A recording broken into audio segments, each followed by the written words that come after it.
Willkommen in einem anderen Video. Welcome to another exciting episode of my game system and history series, in this case episode 39. In this video I'll be covering my personal micro figure gaming rules evolution with a focus on what worked and what did not work in terms of rules. This is the second version of this video. In retrospect, my original video was too focused on my personal journey, which would be less than interesting to most gamers.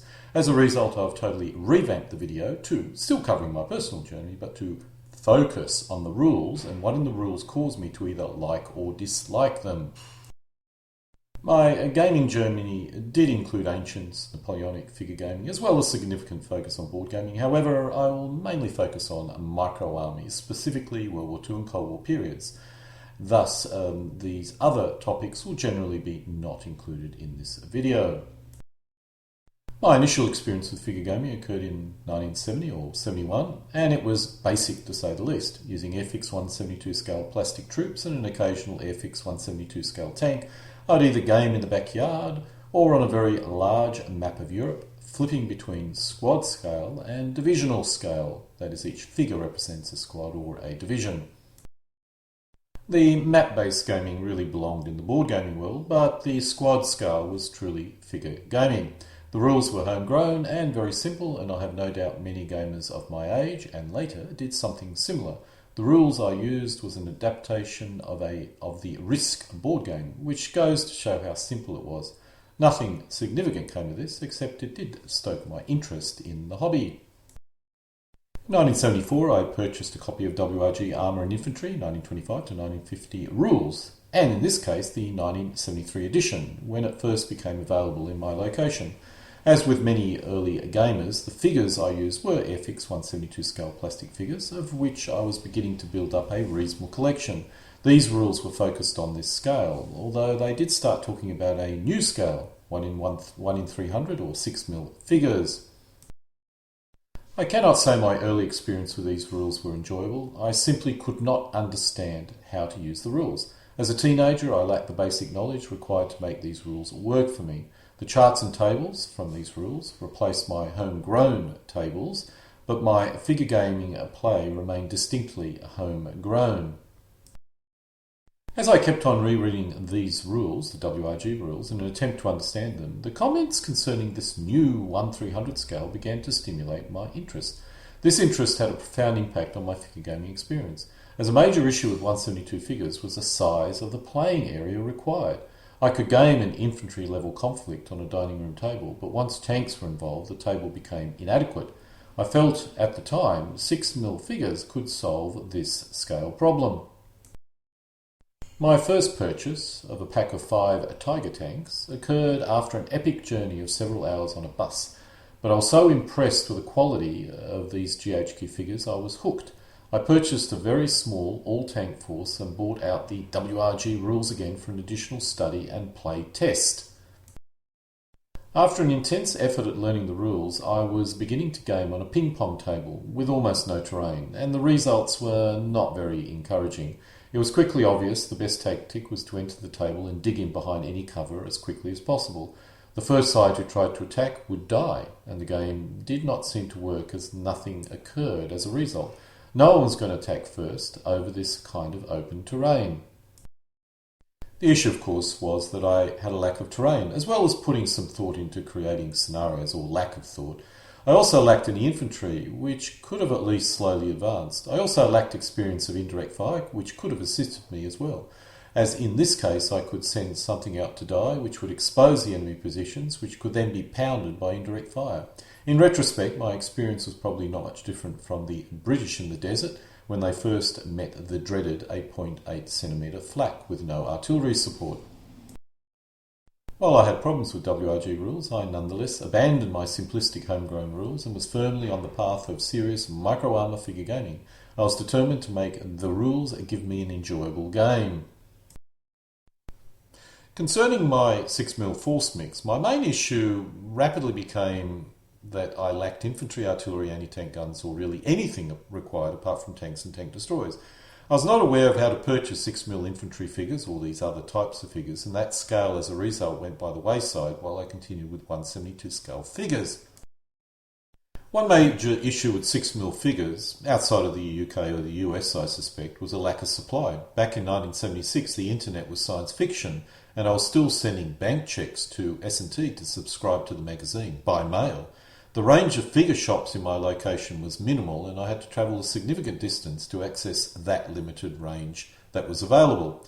On the other hand, 172 scale figures were available in a host of different shops back in the era, with Japanese brands becoming available for the first time. Having finally fixed on 172 as my scale of choice and WRG rules as my rules choice, my next problem was a lack of opponents. My current gaming community was restricted to 2 gamers, which I went to school with, and a relative who introduced me to gaming but lived far, far away.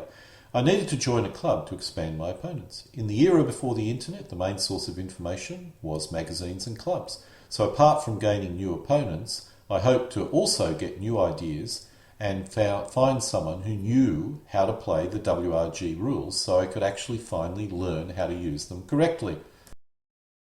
I did find a club several hours away from where I lived, and armed with my 172 scale German force mix and one gaming compatriot, which in turn had a 172 scale Russian force mix, we got on a bus and made our way to the only club I could find.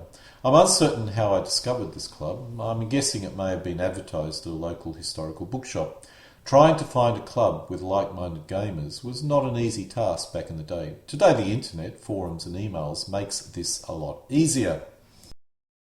When I arrived, I found a large Protestant church hall filled with gamers. Most of the games were 25mm Napoleonics and Ancients, but there was a table with 15mm Ancients and a large table with 6mm Micro-Armour refighting a Cold War conflict. I also discovered a large board gaming community, and on a subsequent visit I set up a game of War in Europe for a game. How foolish was I? While the game did not progress more than 4 game turns, I did meet other gamers with similar interests, and my focus moved into board gaming for a period of time before coming back to figure gaming.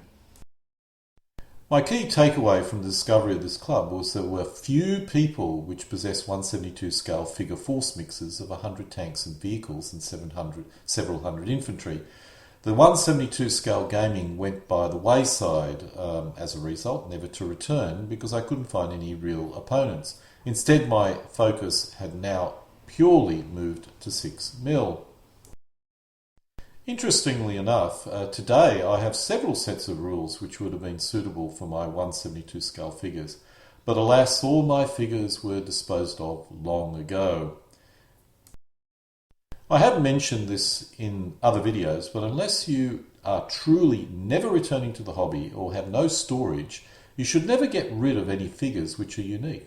If you possess 4 15mm ancient force mixes, getting rid of one may be viable, but if you only have a single 172 scale World War II force mix, then getting rid of that does have a lot of risks downstream.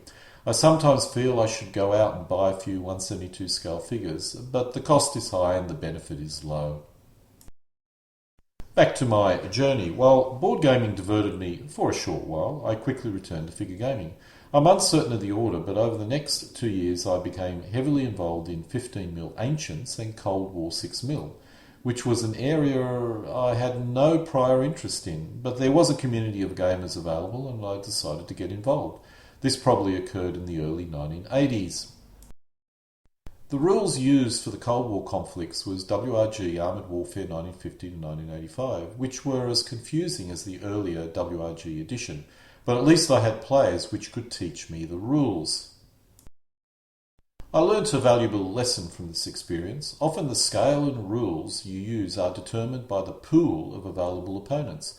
While I was mainly interested in World War II and Cold War conflicts, did not really interest me very much, especially hypothetical ones. If I lacked any World War II opponents, I had little choice but to go down the Cold War path.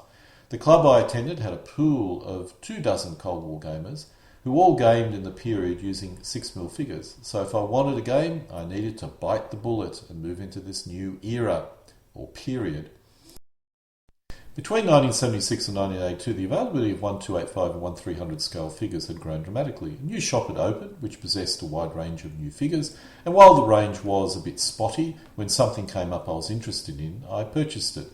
The result was a very unbalanced force mix. The other advantage with Cold War is that you don't really need infantry and you don't really need towed artillery. You can get by with armoured vehicles for pretty much everything. I also attempted to create my own figures using a silicon gel, which another gamer had suggested, and lead and tin, which I obtained from a scrapyard. I did create a few hundred figures, but their quality was very poor, and while I still retain a few of the better ones, they have all pretty much been disposed of. Most WRG games only require 50 figures per side, which was not an unreasonably expensive investment, but in my excitement, the games grew in size until it was possible to see a game which contained several hundred figures per side. There was always a desire to see if overwhelming numbers of cheap and poor quality Soviet T-55s could overwhelm a modern NATO force, such as the West Germans. In every game, the answer was always no. For the following 4 years, I brought out my 6mm West German or Soviet force mix and had probably at least 100 games, one game each month at the club. I ran a Cold War Micro-Armour competition at a convention and played 7 games over the long weekend, but I have to admit my conclusion was that there was still something wrong with these games. Once I became very experienced, the games were becoming very boring, as they were all meeting engagements, and my interest dropped dramatically after I ran the competition in particular. I now understand the primary cause of my poor experience was my focus on meeting engagement rather than unbalanced engagements, but at the time the Army lists and points system seemed to encourage meeting engagements, and players thought they could be played in this manner, not unlike ancient figure gaming. What was not really understood was scale, as an ancient engagement would span a frontage of up to 10 kilometres and decide an entire campaign. An equivalent in the 20th century would be an operational campaign, such as the German offensive at Kursk.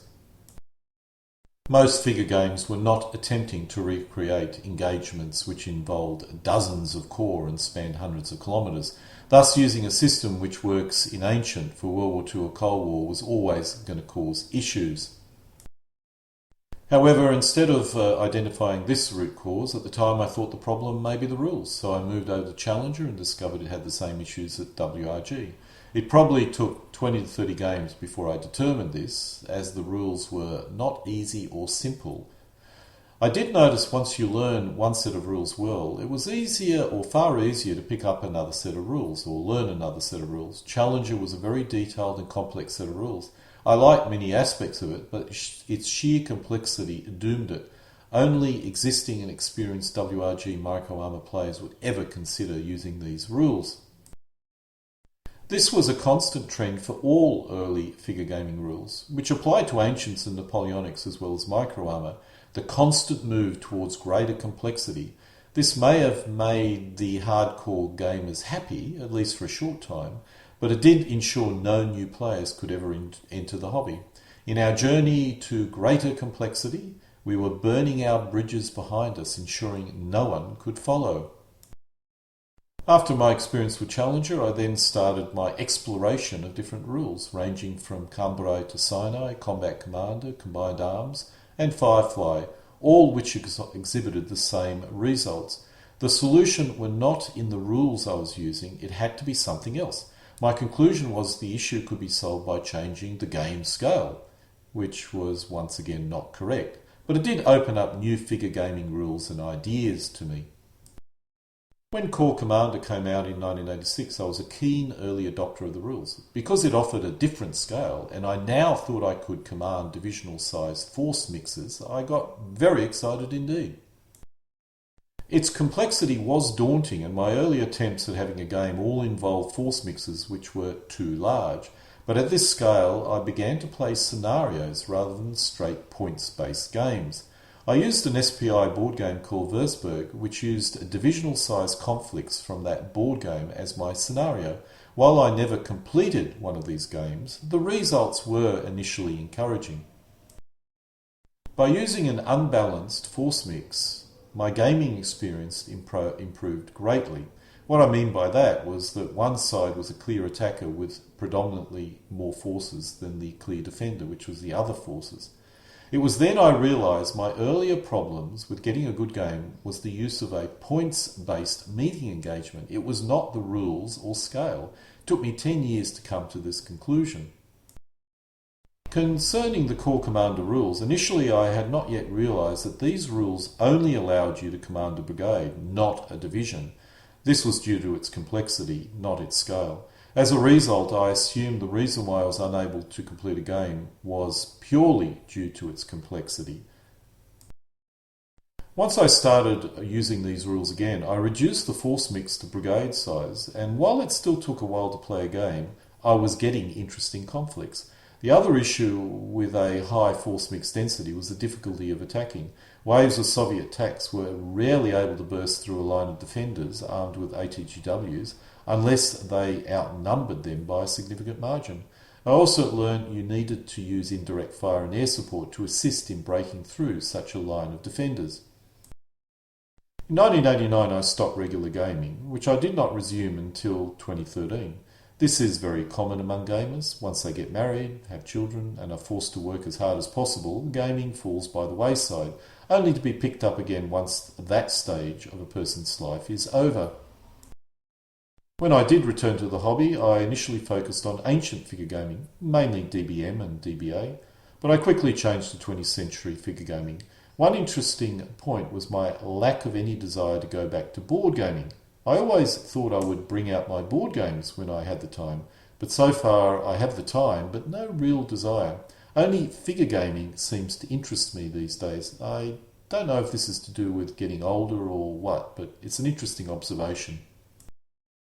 When I returned to the hobby and I went out, my observation of World War II and modern Micro-Armour figure gaming was not really encouraging. Locally, almost no one was playing with 6mm. It was all 15mm using Flames of War. While I have nothing against Flames of War, I was not going to purchase a 15mm force mix, considering I already owned a massive 6mm force mix.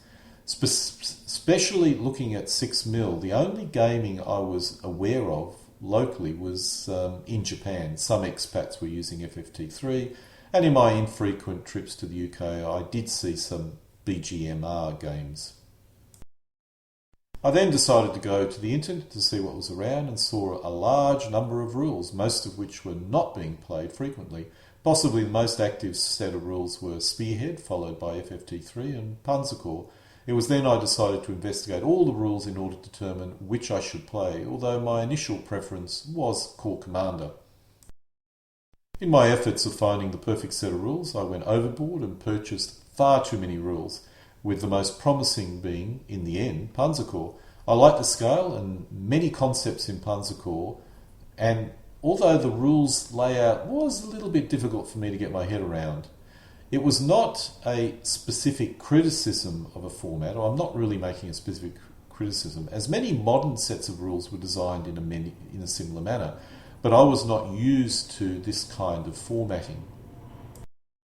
During this investigation stage, I quickly realised that game scale was actually a critical factor in my mind when deciding what to play. Panzerkorps offered me the optimal scale, with each element representing a company and units of elements representing battalions. I could now command a division, or at least I thought so initially. With some playtesting, the optimal size of a force was closer to 2 regiments, which was nonetheless close to a realistic division. Panzerkorps is a very good set of rules, and I highly recommend them to anyone, but they were initially optimised for 15mm figure. As a 6mm figure, I decided to continue to see what else was around. However, I have to point out, since I did this video initially, using 6mm with Panzerkorps is absolutely no issue whatsoever. My initial thoughts were to modify Corps Commander to make it closer to, let's say, Panzerkorps, and that journey, after many years, resulted in a quick play version of Corps Commander. It took me about 4 years to achieve this, and while I was working on this project, I also needed to play something now so I could develop a gaming community, so I had to look for other rules as well. I continued to investigate a number of rules from Frank Chadwick's Combined Arms and Command Decision, which I had purchased many years previously but never bothered to learn or play. The early rules required an umpire, which simply did not work out for a small 2-player game, so I gave them a miss, at least initially. The latter versions did not require an umpire and were much better rules, but for some reason they never seemed to excite me, although I can tell you now, absolutely loved their army lists. I then swung around to a number of free rules, which were rather interesting, but I quickly realised that rules by themselves were not enough. You need supporting material, and these rules generally did not possess this. I did look at rapid fire, which was an interesting set of rules, but as it had a 15mm focus, I felt Panzerkorps was my preferred option if I was going to go down the 15mm route. It should be noted that the later version of rapid fire is very different, and if that was available back then, I probably would have gone down that particular path. I then looked at Spearhead and came to the conclusion that these were probably the best platoon scale set of rules available. I did not like the order and fire priority rules, but that was a personal preference, and it did not stop me from having a number of enjoyable games. After much thought, I felt the key to its success is each element is a single platoon with no strength points. The rules were short and quick to learn. The supporting material, while not extensive, was good enough. Its only downside, again in my opinion, was the orders and fire priority rules. I understand why they're required, and you do need to use those rules to get a good game, but they represented restrictions and complexity which could slow down gameplay. Or more commonly, players forgot the rules and very easily made errors as a result.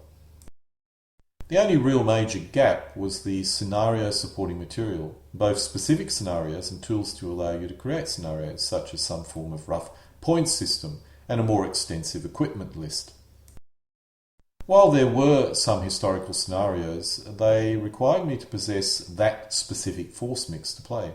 I also felt they did not include enough movement, so as an 8 game turn game, taking an entire game would see my forces only advancing 30 to 60 centimetres. This was not a game system issue, it was purely a scenario issue. I needed a basic scenario framework and some type of point system which would allow me to field whatever points force mix I wished and achieve the movement that I desired. But even with these minor issues, in my opinion, for a platoon scale set of rules, I would always recommend Spearhead as the first set of rules players should consider. It has also influenced me a great deal in my modification of the Corps Commander system. While Spearhead is my preferred set of rules for platoon scale, I still like company scale and found a free set of rules on the web called LWRS. While I previously rejected a number of free rules, LWRS was rather different, as it was one of the most complete set of free rules that I have yet seen, covering World War II to moderns and including aircraft, helicopters and engineering. Its structure reminded me a great deal of Corps Commander, and I found gameplay was very good. What really swung me to LWRS was the requirement to have a quick game with other players with minimal knowledge of Micro-Armour figure gaming. I considered Corps Commander for this purpose, but decided it was too complex. I lacked enough knowledge of Spearhead and Panzerkorps to teach new players, but LWRS was such a simple set of rules, I decided to go with it. In my early games, I made a number of errors, as you would. The force mixes were too large, and I got many rules wrong, but I got reasonable games. I was basically, at least initially, hooked. While I liked LWRS, I was not happy with the rules format and originally thought the rules had a number of errors, so I started working on a modified version. This took several years, and in the end I discovered there was nothing wrong with the rules, so apart from some minor optional rules and rules to fill in gaps such as weather, I created an unmodified but reformatted version of the rules called Bewegunskrieg, which is, basically German for mobile warfare. The main objective was to complete my reformat of the rules and to quickly create game aids which would speed up play. Later I started focusing on scenarios, which I'm still working on to this day. While I pursued my reformatting of LWRS, I created my first attempt at a simple and quick play version of Corps Commander, which I called Corps Commander version 5.5. This attempt failed as the new rules offered very little than compared to the original rules, and as a result I continued to use the original Corps Commander rules, even after a few successful games of Corps Commander version 5.5. I learned a valuable lesson here. Unless a new set of rules offers a significant advantage, you're better off giving it a miss. My upgraded version did not provide me with sufficient reason to adopt it, and as a result it's gone by the wayside. My next main focus began scenarios. starting with Core Commander and then moving over to LWRS. The scenarios I created allowed for quick setup, flexibility, and a game which could be played in a day to completion. I achieved this by reducing the size of the force mix, especially for Core Commander. The games all worked well and were enjoyable, but this was especially so with LWRS because it had a much more pleasant game flow. While I was engaged in this activity, on one of the Yahoo groups, someone told me to look at an unfinished set of rules by Gene McCoy, claiming it was the first platoon scale set of rules ever created. While I initially thought this was unlikely, I quickly realised this was actually correct. The rules were never completed and were unfinished, but they had so many interesting ideas, I took what was available, filled in the gaps and created a set of complete rules. These were a true beer and pencil set of rules, far more than even Spearhead, which was by itself, or in itself, easy to play. I decided to call these rules Zusammenfassung, which loosely means Wargamers Digest. To fill in the gap, I used some game systems from my simplified version of Core Commander and made every effort to keep it as simple as possible. While to a figure gaming purist, these rules probably would seem too simple, but for someone who just wants an enjoyable and quick game, the rules hits the mark surprisingly well. There are issues with some of Gene's game systems, but considering he designed them between 1973 and 1975, they were well ahead of the current state of the art and perfectly playable even today. I really wish Gene had completed his rules all those years ago. It would have saved me a lot of effort. I found my experiment with Gene's Wargamers Digest rules so successful, I used the same methodology on Core Commander, with the result being Core Commander version 6. This version was actually a success. While this version lacked the detail and complexity of the original Core Commander, it was nonetheless historically accurate, complete, and offered a quick play. I must point out no set of rules which use strength points can ever be truly quick play, but within those restrictions it was as quick play as you could expect. Almost by accident, I achieved my objective of creating a quick play version of Core Commander. The Lord clearly works in mysterious ways. Apart from my diversions into rule designs, I continued to mainly focus on scenario frameworks, which included victory conditions, force balances, and reinforcements. I've used this simple framework with a number of different rules in different periods and found the results are surprisingly similar. While the framework I've created has issues which resulted in me abandoning it, for a few years it provided me with a number of good, enjoyable games. The specific rules I used with my new scenario framework was LWRS, Core Commander, and both versions of my Core Commander quick play rules. I'll try other rules as I create scenarios for them, and my preliminary playtest of Gene McCoy's Wargamer Digest rules has a similar flow, although I'll need to conduct more games to be certain. The conclusion I came to was that different rules generally should give you similar results, the main difference being how enjoyable and simple the process of gaming or using them are. I later played out my simple scenario framework as most games ended up being too similar, but before this occurred it provided many enjoyable games. My scenario framework only offered three basic scenarios with only minor modifications. Thus, after a few dozen games, all the games began to look the same. After I discovered the importance of having a robust and playable scenario with a fixed number of game turns and an objective-based victory conditions, I wondered if I could go back to some old rules to see how they worked. As a result, I went back to my old copy of WRG Armour and Infantry 1925 to 1950, dated June 1973. Could I make this set of rules work with my new knowledge of scenarios was the questions I asked myself. As is my normal practice these days, I totally reformatted the rules and created an example document showing me how to play the game. This was called version 1 and I began my playtesting using it. I must point out these are identical to the original rules. I'm only trying to make the rules easier to learn and a reference in the game. I also find if I do this, I really get to know the rules backwards.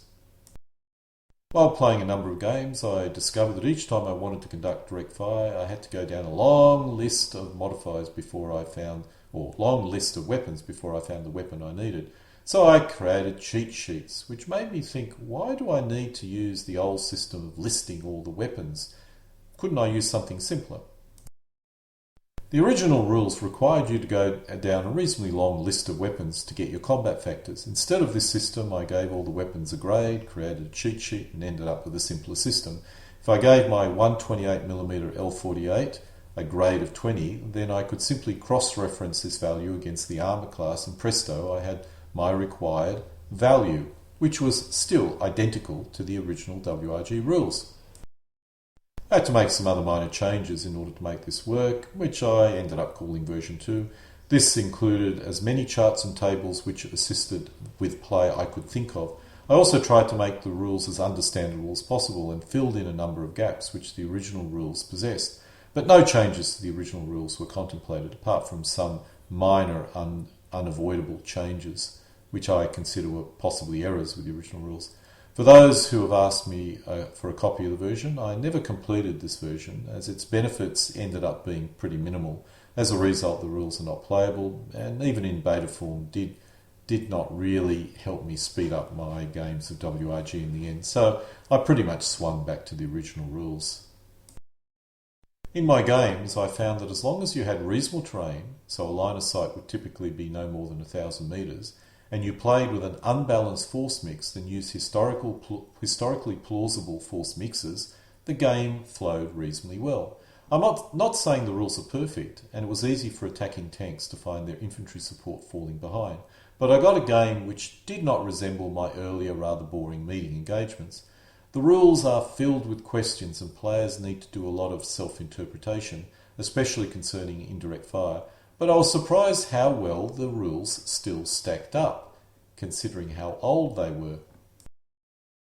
I need to note I used a scale of 1 in 4,000, which for a squad scale set of rules is rather unusual.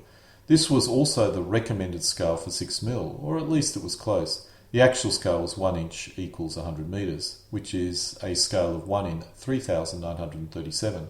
I felt this assisted a great deal in making these rules work.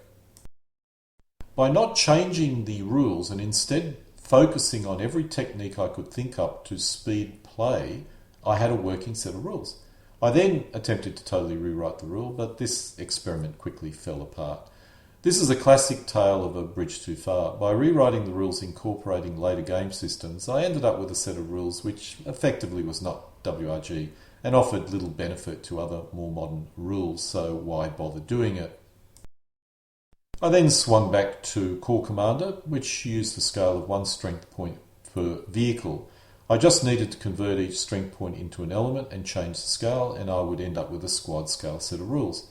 I decided to use my quick play set of rules, so I wanted to keep everything as simple as possible, but players could just as easily use the original Corps Commander set of rules for this experiment.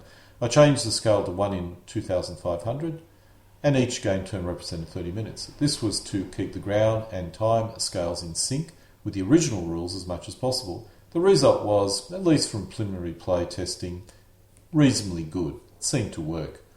The question, of course, is what benefit does it have?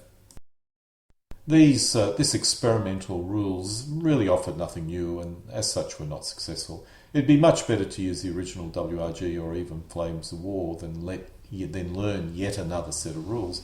The golden rule is if a new set of rules does not offer anything significantly new, it will always fail.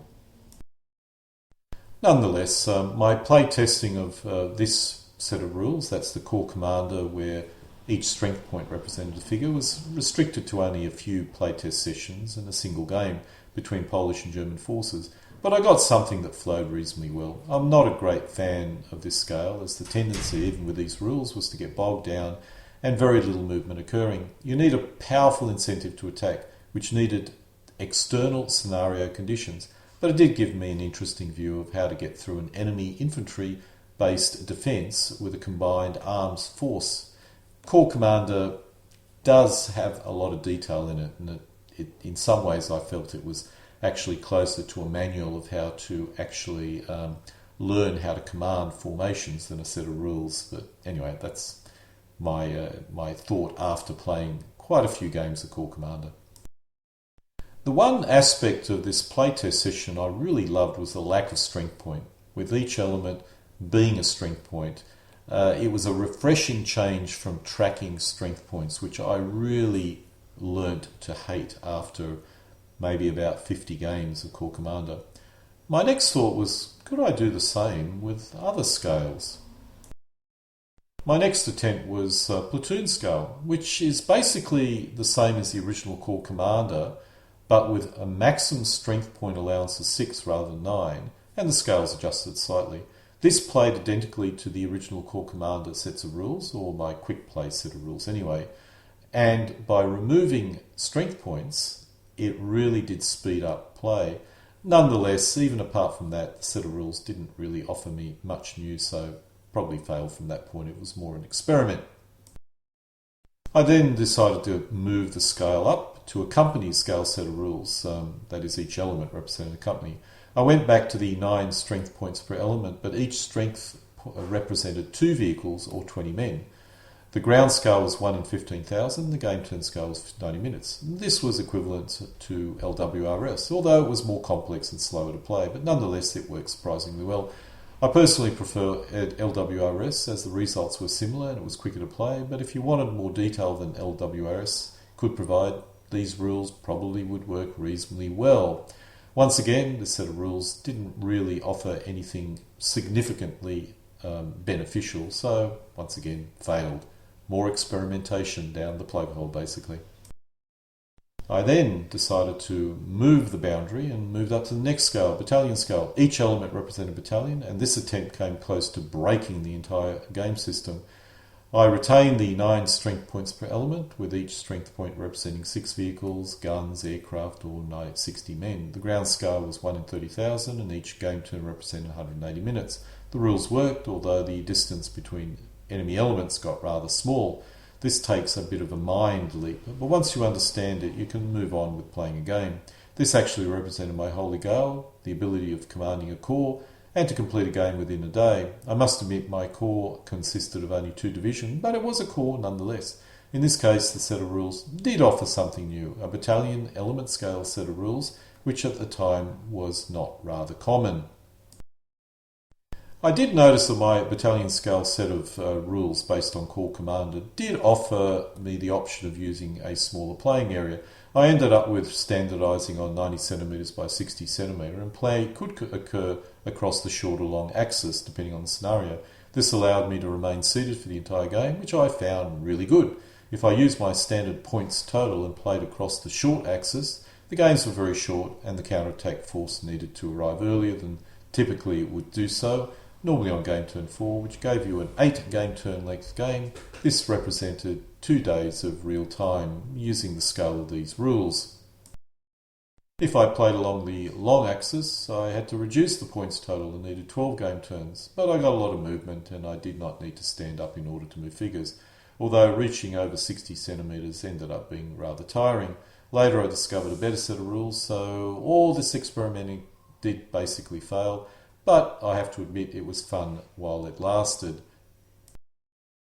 My next thought was to use big bases or movement trays, which are 9 centimetres wide based with slots in them to accommodate normal elements. Later I decided to ignore the slots and just make a tray that could fit 9 or 6 elements. In short, my 3 centimetre wide element was now 9 centimetre wide, and the elements within represented strength points. The ground scale needed to change back to 1 in 10,000, which means we return back to our familiar scale. I cannot use my standard scenario points total, as this would require a playing area of 9 feet by 12 feet, which is simply too large, but reducing it by a third gets us back to a normal playing area of 6 feet by 8 feet. When I originally created this video, I thought this could be something which would work, but after a lot of experimentation I discovered it did not offer enough benefits. The large base meant the ground scale remained low, and the use of elements to act as strength points could easily be replaced with game system techniques. Finally, the big bases, when they're partially empty, did not really look very good. It was a nice try, but it did not work out. At least for me, it didn't work out. During my journey, I did enjoy not needing to track strength points, which was one of the key reasons why Spearhead is such a good set of rules. I suspect my next project will be to create a version of Corps Commander using my quick play set of rules, which does not use strength points. I feel this would greatly improve play dramatically, or speed of play dramatically. especially if I did this with, let's say, a battalion element scale version of those rules. However, before this occurred, I discovered the art of converting board games into hexless figure gaming formats, and that totally diverted my figure gaming trajectory. Many years ago, I tried converting a Napoleonics board game into a figure gaming format, and that failed, so I never looked in that direction again until I discovered a set of ancient rules which had succeeded where I had failed. I re-investigated old board games and decided to convert the old SPI Modern Battles quad into a hexless figure gaming format, and to my surprise, it worked. It worked so well, I barely use any other rules these days. My conversion of the SPI Modern Battles rules is called Neue Schwerpunkt. One benefit is its simplicity, both to learn and play. My main project these days is encouraging new players, and for that I need something simple. The other added benefit is its battalion element scale, which hits my other sweet spot. These rules have basically stopped my effort in getting my quick play Corps Commander rules to work, as I have what I need to get new players to enter the hobby, a simple, fun set of rules. I also find skirmish scale rules work very well for this purpose, but I'm not covering skirmish scale rules in this video, so I'll not cover that scale. I did also look at creating or finding a regimental element scale set of rules, but I suspect regimental scale may be a bridge too far at this time. Many years down track, I re-looked at regimental scale and have changed my mind. I find or feel regimental scale rules is possible, and I'm in the process of converting a SPI board game into a figure gaming format for this scale, once again hexless.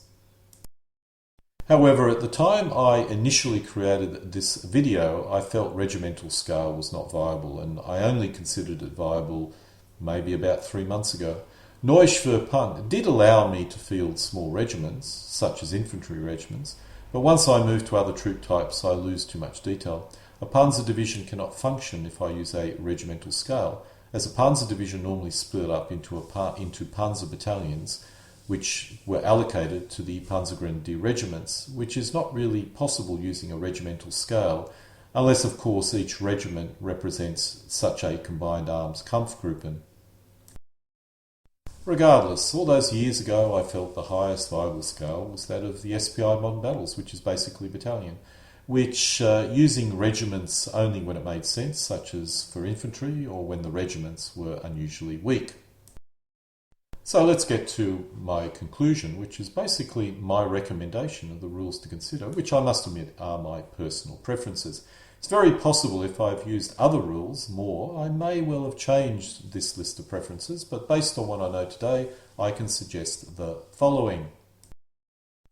One squad equals an element scale. I do like WRG, but for new players I'd suggest a set of rules such as Main Panzer. I no longer game at this scale very much, but I must admit I do like the feel of Main Panzer, and that's probably what I would recommend at this point for that scale.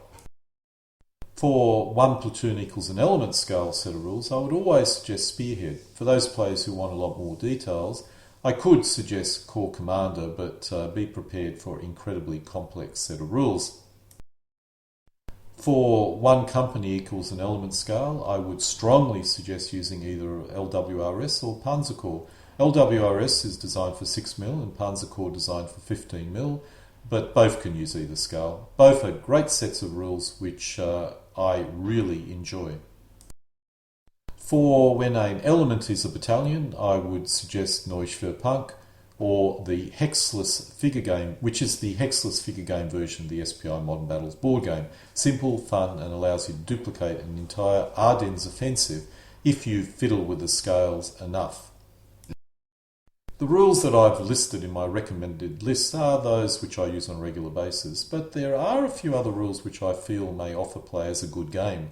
Battlefront in particular has some interesting card-based game systems in it and offers a good experience, although it is focused on 15mm. At the one element equals a platoon scale, I do recommend FFT3, which is a good set of rules. I have to admit I found the physical rules difficult to use in an actual game, and while I have played games using these rules many times, I've never really completed a game. I suspect if I created a small, condensed, reformatted set of rules and an extra set of cheat sheets, gameplay may speed up a lot, as well as having a better grasp of the rules. I found myself constantly cross-referencing rules whenever I came up to a particular situation I was unfamiliar with. At the 1 element equals a company scale, the new version of rapid fire is a set of rules I would recommend. Almost no one I know plays these rules at this scale, but the option is available and the rules are simple, flow well, and are fun to play. At the element equals a battalion scale, pickings are rather slim, but Mega Blitz is well worth a try. I've been forced to create a lot of game aids and supporting material to give me the scenarios which would make a good game with these rules, and I personally feel they do and need additional work, but they are simple, fun, and support an element scale of 1 battalion. This finally concludes my rather long episode 39 of my video series on game system design, in this case covering my personal Micro-Armour rules journey. I do hope you found it of some value, or at least entertaining. I suspect only other old-time gamers would be interested, as they could compare their own journey with my particular journey. Alle guten Dinge kommen zu einem Ende.